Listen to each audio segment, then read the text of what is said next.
میں جو ہے ایک مرتبہ بہت زیادہ بھول، کیونکہ ان کو کھانا جو ہے، اگر کوئی اللہ کے حبیب صلی اللہ علیہ وسلم کے پاس کوئی تحفہ یا صدقہ جاتا تو حضور جو ہے پہلے انہیں عطا کرتے، انہیں دے دیتے تھے. وہ صحابہ تھے، ان کا کام ہی دین سیکھتے رہنا تھا، دین سیکھتے رہتے تھے. وہ چبوترے پر بیٹھے رہتے تو حضور کی ہمیشہ صحبت میں رہا کرتے تھے. حضرت ابو ہریرہ رضی اللہ تعالیٰ عنہ آپ فرماتے ہیں کہ مجھے ایک مرتبہ بہت زیادہ بھوک لگی. بھوک جب لگی تو میں راستے پر آ کر بیٹھ گئے کہ جو ہے اگر کوئی آ جائے صحابی تو میں جو ہے انہیں سلام کروں اور میری حالت کو سمجھ کر جو ہے وہ مجھے کھانے کے لیے اپنے گھر اپنے ساتھ لے چلے. آپ فرماتے ہیں کہ میں راستے پر بیٹھ گیا. حضرت ابوبکر صدیق آئے وہاں پر. حضرت ابوبکر صدیق وہاں پر آئے تو میں جو ہے اس وقت جو ہے حضرت ابوبکر صدیق کو سلام کیا. آپ نے سلام کا جواب دیا. میں نے ایک آیت کے تعلق سے سوال کیا، حضرت ابوبکر صدیق نے اس کا جواب دیا اور آپ آگے بڑھ گئے. آپ کا مقصد کیا تھا؟ تاکہ جو ہے میری حالت کو سمجھ کر جو ہے مجھے کھانا کھلائیں. پھر حضرت عمر فاروق آتے ہیں. حضرت عمر فاروق رضی اللہ تعالیٰ عنہ جب آتے ہیں تو آپ پھر سلام کرتے ہیں اس خیال سے کہ یہ سمجھ جائیں. اس کے بعد پھر آیت کے تعلق سے پوچھتے ہیں. حضرت عمر فاروق جواب دیتے ہیں، آگے چلے جاتے ہیں، آگے بڑھ جاتے ہیں. اس کے بعد جو ہے پھر اللہ کے حبیب صلی اللہ علیہ وسلم تشریف لاتے ہیں. حضور صلی اللہ علیہ وسلم تشریف لاتے ہیں. حضرت ابو ہریرہ رضی اللہ تعالیٰ عنہ جیسے ہی حضور کو دیکھتے ہیں، حضور صلی اللہ علیہ وسلم آپ کی کیفیت سمجھ جاتے ہیں. حضور صلی اللہ علیہ وسلم فرماتے ہیں، اے ابو ہریرہ ادھر آؤ. آپ کچھ کہتے نہیں ہیں، آپ خاموش کھڑے ہو جاتے ہیں. حضور فرماتے ہیں کہ اے ابو ہریرہ ادھر آؤ میرے ساتھ. دیکھو آپ اللہ کے حبیب صلی اللہ علیہ وسلم، آپ حضرت ابو ہریرہ کی بھوک کو سمجھ جاتے ہیں کہ یہ بھوکے ہیں. کیونکہ اللہ تبارک و تعالیٰ نے پیغمبر کو ایسی نظر عطا فرماتی ہے، ایسی نظر عطا کرتی ہے رب تبارک و تعالیٰ نے کہ پیغمبر جب کسی کو دیکھتے ہیں تو اس کا ظاہر بھی دیکھتے ہیں، اس کا باطن بھی دیکھتے ہیں، باہر بھی دیکھتے ہیں، اندر بھی دیکھتے ہیں. اللہ کے حبیب صلی اللہ علیہ وسلم فرماتے ہیں چلو میرے ساتھ. آپ گھر لے جاتے ہیں. گھر لے جا کر جو ہے پوچھتے ہیں کیا کوئی کھانے کی چیز ہے. گھر میں کہتے ہیں کہ تھوڑا سا دودھ رکھا ہوا ہے. تھوڑا سا دودھ جو ہے ایک پیالے میں، ایک کھٹورے میں جو ہے تھوڑا سا دودھ رکھا ہوا تھا. کہتے ہیں کہ یہ دودھ ہے. اللہ کے حبیب صلی اللہ علیہ وسلم فرماتے ہیں یہ دودھ کس نے دیا ہے؟ فرماتے ہیں گھر میں کہ جو ہے یہ ہدیے کے طور پر بھیجے، تحفے کے طور پر بھیجے. اللہ کے حبیب صلی اللہ علیہ وسلم حضرت ابو ہریرہ رضی اللہ تعالیٰ عنہ سے ارشاد فرماتے ہیں کہ ابو ہریرہ جاؤ، جتنے تمہارے اصحاب ہیں، جتنے تمہارے ساتھ رہنے والے ہیں، ان تمام کو بلا لیا تاکہ ان تمام کو دودھ پلایا جائے.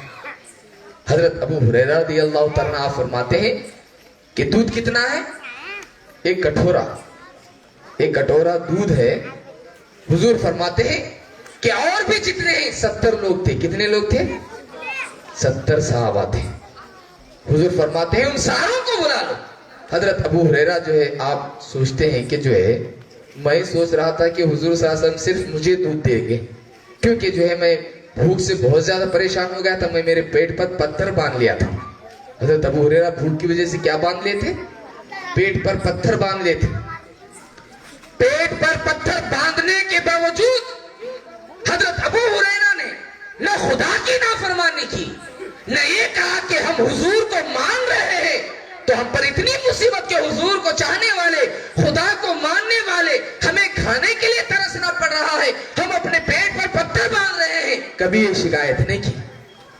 آج کے مسلمان کو دیکھو، جہاں اس کی کمائی میں کمی شروع ہو گئی فوراً خدا کے واسطے باتیں شروع کر دیتا ہے. ایمان کتنا کمزور ہے دیکھو. صحابہ کو دیکھو، کھانے کے لیے کچھ نہیں، 3 دن سے بھوک برداشت کر رہے ہیں، اس کے باوجود زبان پر ایک حرف بھی نہیں لا رہے ہیں کہ ہم حضور کو چاہنے والے ہو کر بھوک سے مر رہے ہیں. 3 دن سے بھوکے ہیں، نہیں لائے زبان پر، بلکہ خوش تھے کہ کھانے کے لیے کچھ ملے یا نہ ملے، ہمیں کلمے کی دولت ملی ہے، اس بات پر خوش تھے. کلمے کی نعمت لی ہے, اس بات پر خوش تھے. بلاتے ہیں 70 لوگوں کو بلا کر لاتے ہیں. لانے کے بعد جو ہے حضور صلی اللہ علیہ وسلم وہ دودھ کا پیالہ حضرت ابو ہریرہ کو دیتے ہیں. اے ابو ہریرہ, ایک طرف سے جو ہے ہر ایک کو پلاؤ. حضرت ابو ہریرہ فرماتے ہیں کہ میں یہ خیال کرتا رہا کہ جو ہے اب مجھے ایک قطرہ بھی ملے گا یا نہیں ملے گا. ایک کٹورا ہے, ایک پیالہ ہے, ایک پیالے میں 70 لوگ. آپ فرماتے ہیں کہ ایک بند بھی مجھے ملے گا یا نہیں ملے گا, مجھے اس کا بھروسہ نہیں. آپ جو ہے حکم رسول تھا, آپ پلانا شروع کرتے ہیں. جب پلانے لگتے ہیں آپ 70 لوگ مکمل پیٹ بھر کر پی لیتے ہیں. ابو ہریرہ جب وہ پیالے کو ایک کے بعد ایک کے بعد ایک کے بعد ایک کے بعد دیتے دیتے جب جو ہے سارے لوگ ختم ہو جاتے ہیں, آپ حضور کے سامنے پیالہ رکھتے ہیں. حضور صلی اللہ علیہ وسلم فرماتے ہیں ابو ہریرہ اب تم پیو. حضرت ابو ہریرہ پینا شروع کرتے ہیں. یہ ایک سبق بھی ہے, اگر تم کوئی چیز تقسیم کرو تو پہلے دوسروں کو بانٹو, بعد میں خود لو. پہلے جو ہے اپنا حصہ نکال کے رکھ کے بعد میں دوسروں کو بانٹنا یہ طریقہ نہیں. اللہ کے حبیب صلی اللہ علیہ وسلم کے صحابہ جو ہے ہمیں سبق دے رہے ہیں کہ اگر جو ہے تمہارے پاس اگر کوئی بانٹنے کے لیے چیز دی جائے تو پہلے جو ہے دوسروں کو بانٹو, اس کے بعد جو ہے خود کھاؤ. حضور فرماتے ہیں اب تم پیو.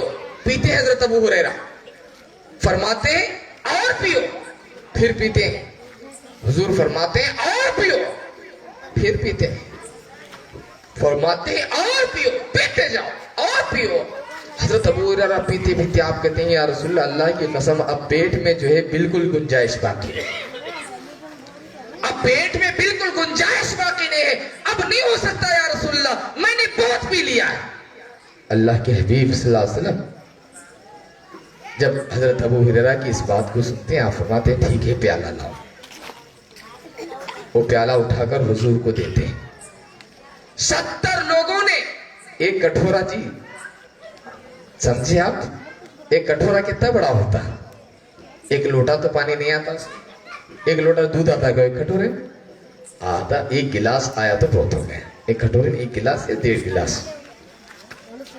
70 لوگوں نے اس دودھ کو پیا اور حضرت ابو ہریرہ نے بھی اس دودھ کو پیا.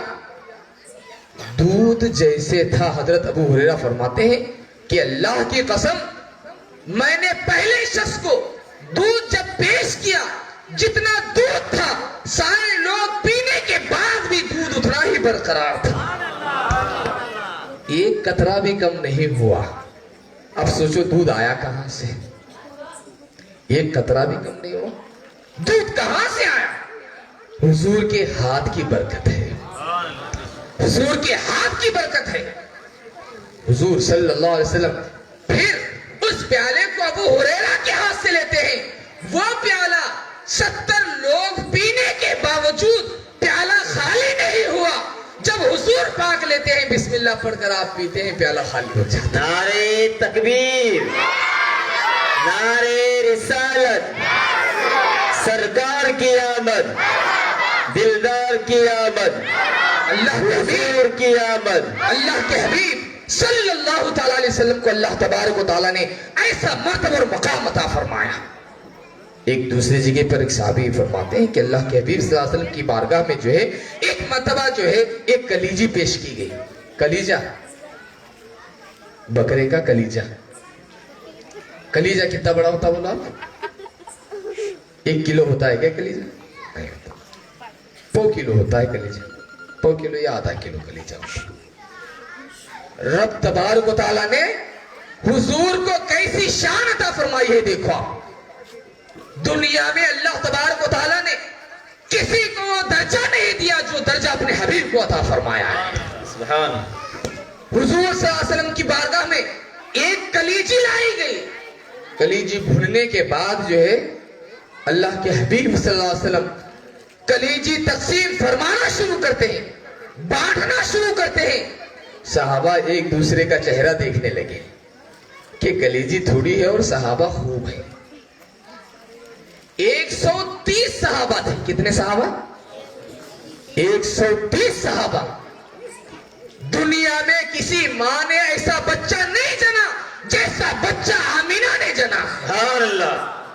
دنیا میں اس زمین پر کوئی ایسا بچہ پیدا نہیں ہوا جیسا بچہ کملی والے کی صورت میں پیدا ہوا ہے۔ دنیا میں اس زمین نے کسی ایسے بچے کو نہیں دیکھا جیسا بچہ آمینہ کا لال پیدا ہوا ہے۔ لوگوں کے پیٹ بھر دیے ہیں، جب برتن پر نظر ڈالتے ہیں تو کلیجہ ویسے کا ویسے ہی باقی ہے۔ بتاؤ اب کیا دنیا میں کوئی ایسا پیدا ہوا ہے؟ ہرگز نہیں دوستو اور بزرگوں۔ اللہ کے حبیب صلی اللہ علیہ وسلم کو جس درجے پر اللہ تبارک و تعالیٰ نے فائز فرمایا اس درجے پر کوئی نہیں پہنچا۔ اللہ تبارک و تعالیٰ نے آپ کو جو مرتبہ اور مقام عطا فرمایا، آپ کو جو شان و عظمت عطا فرمائی وہ بہت بلند و بالا۔ اللہ کے حبیب صلی اللہ علیہ وسلم آپ کا چہرہ انور، آپ کا جسم پاک، آپ کے مبارک ہاتھ، آپ کے مبارک قدم، آپ کی مبارک آنکھیں، آپ کی مبارک زبان، رب تبارک و تعالیٰ نے ہر ایک کو بے مثل و بے مثال بنایا۔ حضور کے قدموں کی طرح کسی کے قدم نہیں، حضور کے ہاتھوں کی طرح کسی کے ہاتھ نہیں، حضور کی آنکھوں کی طرح کسی کے آنکھ نہیں۔ صحابی رسول حضرت جابر بن سمرہ رضی اللہ تعالیٰ عنہ آپ فرماتے ہیں کہ میں چاندنی رات میں حضور صلی اللہ علیہ وسلم کے پاس پہنچا، میں چاندنی رات میں حضور کے پاس پہنچا۔ حضور صلی اللہ علیہ وسلم آپ جو ہے لال رنگ کا کرتا پہن کر، لال رنگ کا جوڑا پہن کر آپ تشریف فرمائے، آپ بیٹھے ہوئے۔ حضور کی بارگاہ میں پہنچنے کے بعد میں کبھی حضور کے چہرے کو دیکھتا اور کبھی چاند کو دیکھتا، کبھی حضور کے چہرے کو دیکھتا، کبھی چاند کو دیکھتا۔ آخر میں یعنی جو ہے چاند کو بھی دیکھ رہے ہیں، حضور کے چہرے کو بھی دیکھ رہے ہیں، چاند کو بھی دیکھ رہے ہیں، حضور کے چہرے کو بھی دیکھ رہے ہیں۔ یعنی چاند زیادہ خوبصورت ہے یا حضور کا چہرہ زیادہ خوبصورت ہے؟ صحابی رسول جو ہے کبھی چاند کو دیکھ رہے ہیں، کبھی چہرے رسول کو دیکھ رہے ہیں، کبھی چاند کو دیکھ رہے ہیں، کبھی چہرے رسول کو دیکھ رہے ہیں۔ آخر میں حضرت جابر بن سمرہ آپ فرماتے ہیں کہ میں چاند کو دیکھتا، حضور کے چہرے کو دیکھتا، کبھی چاند کو دیکھتا، کبھی حضور کے چہرے کو دیکھتا۔ آخر میں یہ سمجھ گیا کہ چاند اتنا خوبصورت نہیں ہے جتنا خوبصورت میرا پیغمبر ہے۔ حضور کا چہرہ، حضور کا چہرہ خوبصورت، حضور کی ہر ایک چیز بے مثل و بے مثال۔ حضور کی ایک 10 منٹ میں جو ہے میں اپنی گفتگو ختم کروں گا۔ ہر ایک ادا حضور کی بھی مثال۔ اللہ کے حبیب صلی اللہ علیہ وسلم حدیث پاک میں آتا ہے، حضرت ابو ہریرہ رضی اللہ تعالیٰ بیان فرماتے ہیں کہ اللہ کے حبیب صلی اللہ تعالیٰ علیہ وسلم جب حضور صلی اللہ علیہ وسلم چلنے لگتے تھے، حضور صلی اللہ علیہ وسلم جب چلنے لگتے تھے تو ہم لوگ جو ہے بھاگتے ہوئے جاتے تھے۔ حالانکہ حضور صلی اللہ علیہ وسلم بہت آرام سے چلتے تھے، تیز نہیں چلتے تھے، نہ زیادہ آہستہ چلتے تھے نہ زیادہ تیز چلتے تھے۔ حضور تیز بھی نہیں چلتے تھے اور آہستہ بھی نہیں چلتے تھے۔ اللہ کے حبیب صلی اللہ علیہ وسلم جو ہے آپ آرام سے چلتے رہتے تھے۔ صحابہ فرماتے ہیں کہ حضور آرام سے چلتے رہتے تھے اور ہم غلاموں کو دوڑنا پڑتا تھا، بھاگ کر جانا پڑتا تھا۔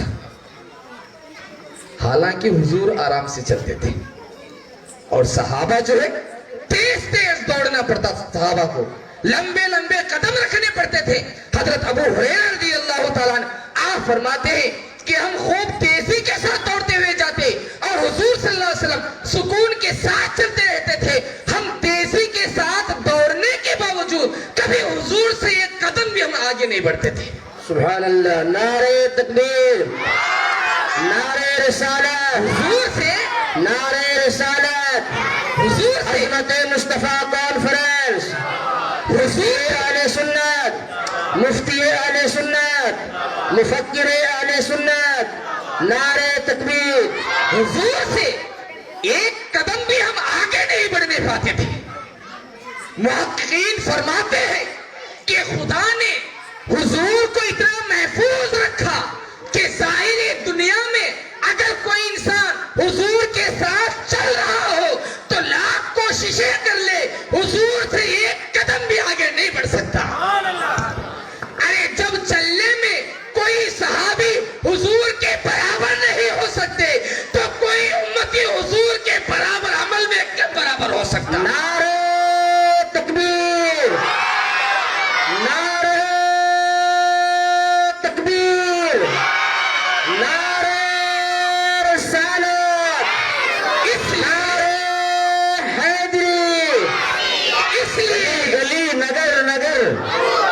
حضور حضور ہی ہے، حضور حضور ہی ہے۔ ارے جب چلنے میں خدا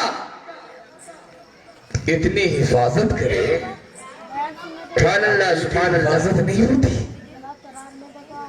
صحابہ جو ہے خوب دوڑ کر بھی حضور سے آگے نہیں جا سکتے تھے، دوڑ کر بھی حضور سے ایک قدم آگے نہیں جا سکتے تھے۔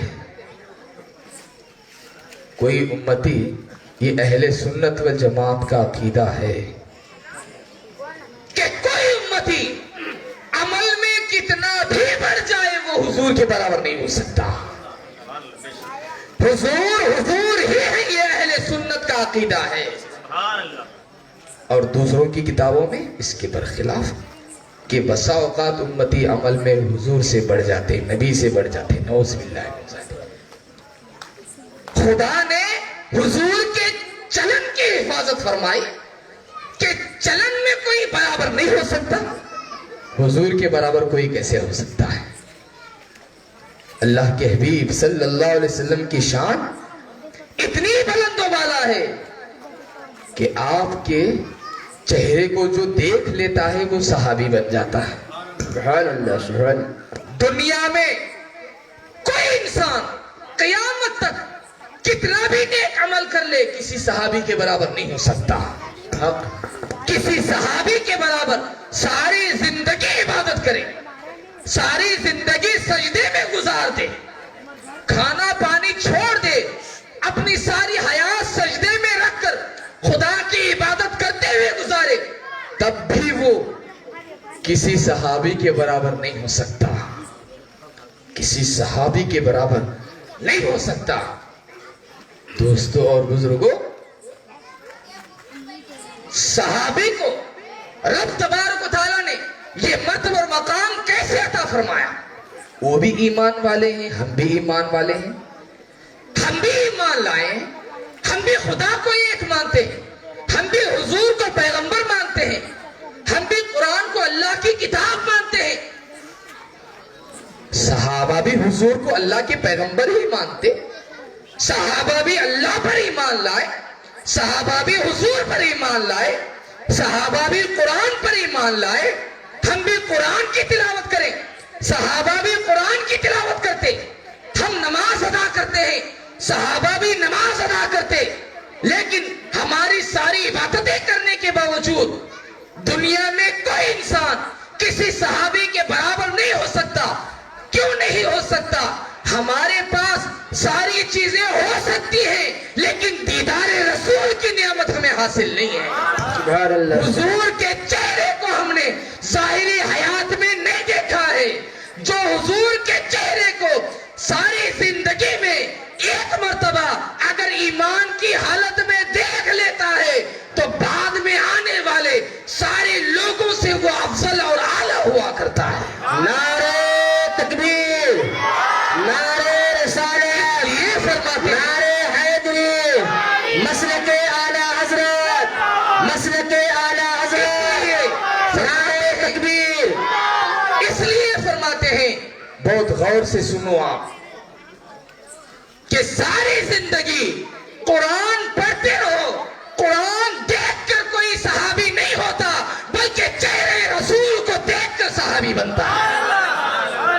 پھر فرماتے ہیں کہ قبر میں جو آخری سوال ہوگا، پہلا سوال من ربو کا، تیرا رب کون ہے؟ دوسرا سوال ما دینو کا، تیرا دین کیا ہے؟ تیسرا سوال ما کنت تقول فی حق هذا الرجل، کہ تو ان کے بارے میں کیا کہتا تھا؟ تیسرا سوال کیا ہوگا؟ تو ان کے بارے میں کیا کہتا تھا؟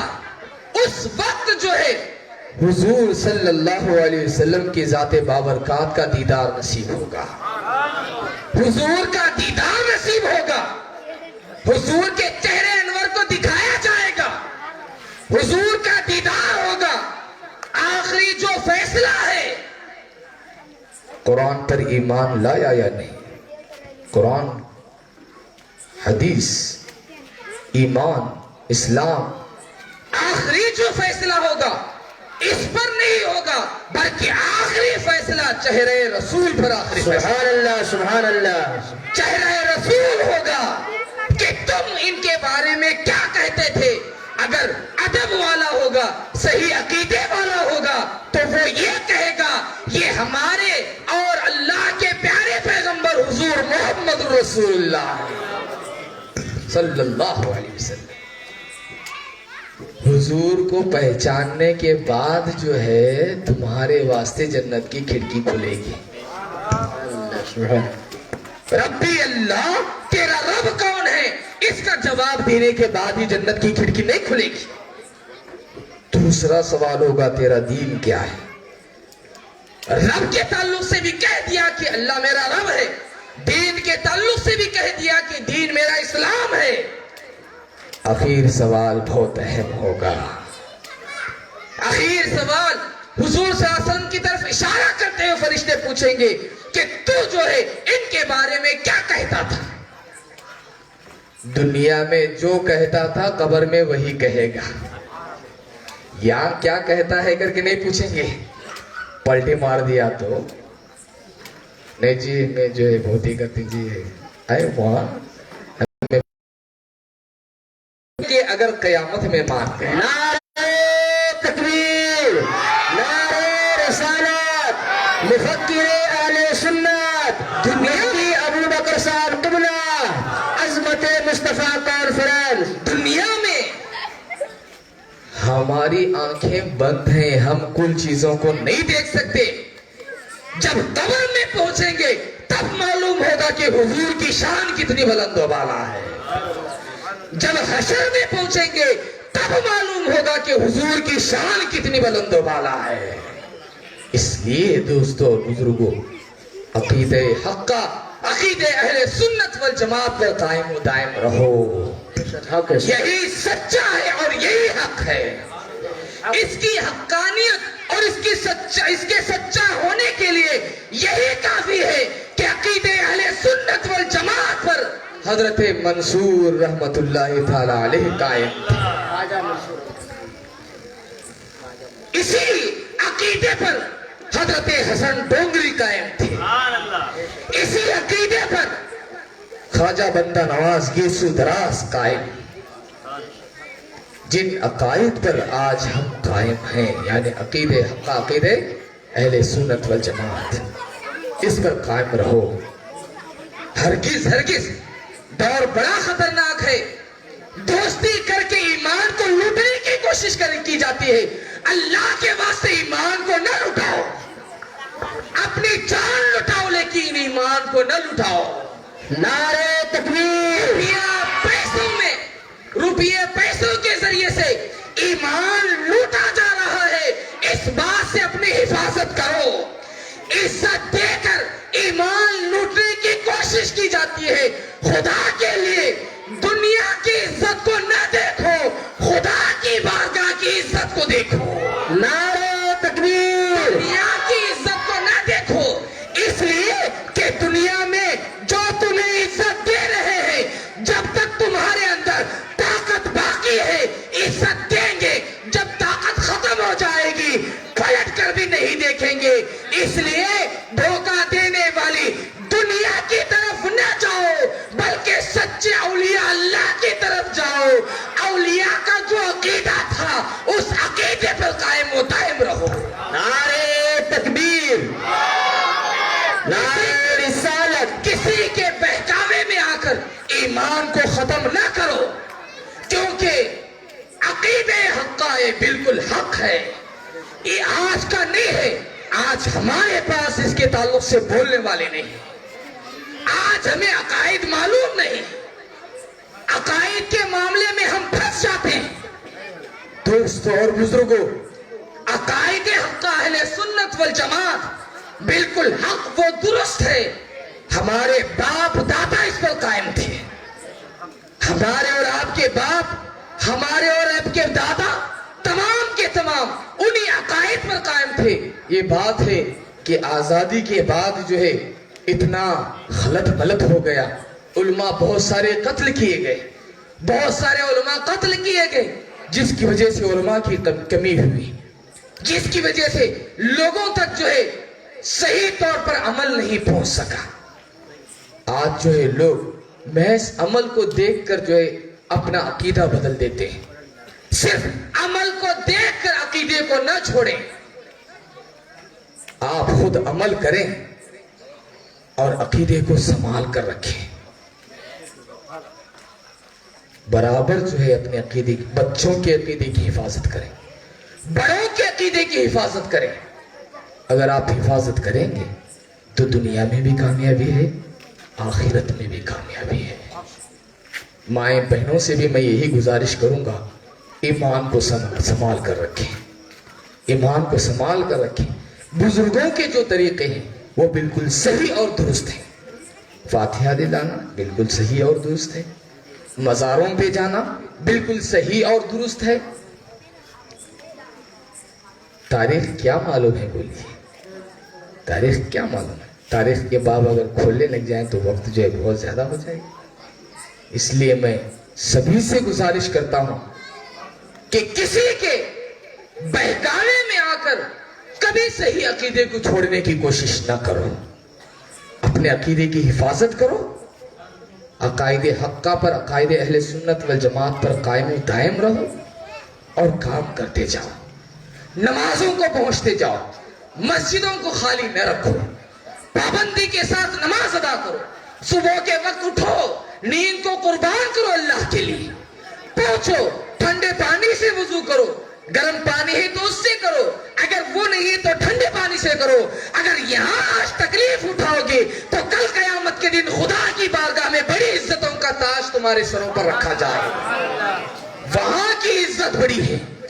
قبر میں جب پہنچو گے فرشتے کہیں گے کہ یہ حضور کا امتی ہے، جس نے حضور کے ارشادات پر عمل کیا ہے، جس نے عقیدے کو سنبھال کر رکھا ہے، نمازیں ادا کی ہیں، نیک عمل کیا ہے، اسے جنت کی کھڑکی اس کے لیے کھول دی جائے. اس لیے اپنے ایمان کی حفاظت کریں، نیک عمل کریں، نمازیں پابندی کے ساتھ ادا کریں. سستی، کاہلی، غفلت، کیونکہ نماز فرض ہے، وہ چیز چھوڑنا نہیں چاہیے. اگر کوئی چھوڑتا ہے تو دکھا کرے گا دیکھو سنی جو ہے نماز چھوڑتے. نہیں نہیں، نماز چھوڑنا حلال ہے، جائز ہے، بالکل کوئی بھی نہیں بولے. نماز پڑھنا ہی پڑھنا. یہ اور بات ہے کہ ہماری محنت ویسی نہیں ہو رہی جیسی ہونی چاہیے. نمازوں کی طرف جس طرح لے کر جانا چاہیے، ہماری محنت نہیں. آپ محنت کوشش کرنے کی، آپ محنت کریں، کوشش کریں. اپنے جو ہے دوست احباب کو نمازوں کو لے کر جائیں اور جو ہے دین کا کام کریں، محنتیں کوشش کریں. ماشاءاللہ میں جو ہے میں یہاں مدارس کے تعلق سے بہت ساری چیزیں میں سن رہا ہوں کہ جو ہے جگہ جگہ جو ہے مکتب وغیرہ شروع کیے جا رہے ہیں. بہت خوشی کی بات ہے. حافظ بادشاہ صاحب جو ہے یہ میرے شاگرد بھی ہیں جو ہے، اور میں چاہتا بھی ہوں جو ہے انہوں نے مجھے جو ہے تفصیل سے ساری چیزیں بتاتے رہے کہ جو ہے فلان جگہ محنت ہو رہی ہے، فلان جگہ محنت ہو رہی ہے. بہت اچھی بات. آپ خود بھی محنت کے لیے آگے بڑھو، شوق پیدا کرو. خدا نے آپ کو جتنی ہمت دی ہے آپ آگے بڑھو. اگر آپ مال کے ذریعے سے مدد کر سکتے ہو، مال کے ذریعے سے کرو. اگر وہ نہیں ہو سکتا تو کم از کم ساتھ دے کرو، ایک جو ہے شاباشی دے کر، ساتھ رہنے کی بات کہہ کر جو ہے آپ کوششیں کرو، محنت کرو، ہر جگہ محنت کرو. ایمان کی حفاظت کرو. بچوں کو قرآن کی تعلیم دو، انہیں قرآن سکھاؤ، انہیں نماز کے طریقے سکھاؤ، انہیں دین سکھاؤ اور خود بھی دین سیکھو. خود بھی قرآن سیکھو، خود بھی نماز سیکھو. اگر یہ ساری چیزیں کرو گے تو ماحول اچھا بنے گا انشاءاللہ. اچھا ماحول بنائیے. بہت خوشی کی بات ہے آپ تمام حضرات جو ہے آج کے اس جلسے میں جو ہے ماشاءاللہ اطمینان، چین، سکون کے ساتھ آپ سبھی حضرات شوق سے جو ہے بیٹھے رہے. یہ جو ہے بہت ہی خوشی کی بات ہے. آپ جذبہ پیدا کریں، دینی کام کریں. یہ کام کریں، بہت اچھی بات ہے. ان کا ساتھ دیں یا آپ بھی کوشش کریں، آپ بھی کام کریں. ہمارا یہی ہے ہر ایک سے جو ہے اگر آپ کسی کے ساتھ کام کر سکتے ہیں تو کیجئے، ورنہ خود سے تو آپ محنت کوشش کیجئے. خود سے تو آپ محنت کوشش کیجئے. اس سے بہتر ہے جو کام کر رہے ہیں آپ ان کا ساتھ دیجئے. بہت اچھی بات ہے. کیونکہ ہم پورا ٹائم نہیں دے سکتے تو کم از کم جو لوگ پورا ٹائم دے رہے ہیں ان کا ساتھ دے کر آپ جو ہے کام کو آگے بڑھائیے. یہ